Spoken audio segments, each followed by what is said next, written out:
The version tab lists Zinc Search releases and install actions. Install Zinc Search 0.4.10 from the release list. Version 0.4.10 is installed while 0.4.5 downloads. The Service tab lists installed versions and their paths. Open the 0.4.10 folder. Start.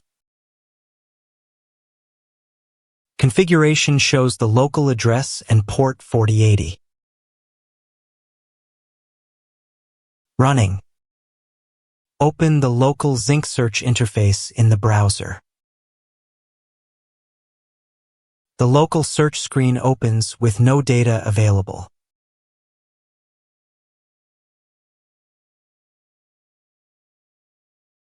Return to FlyEnv and select version 0.4.5.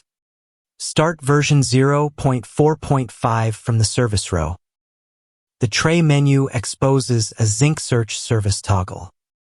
0.4.5 is running.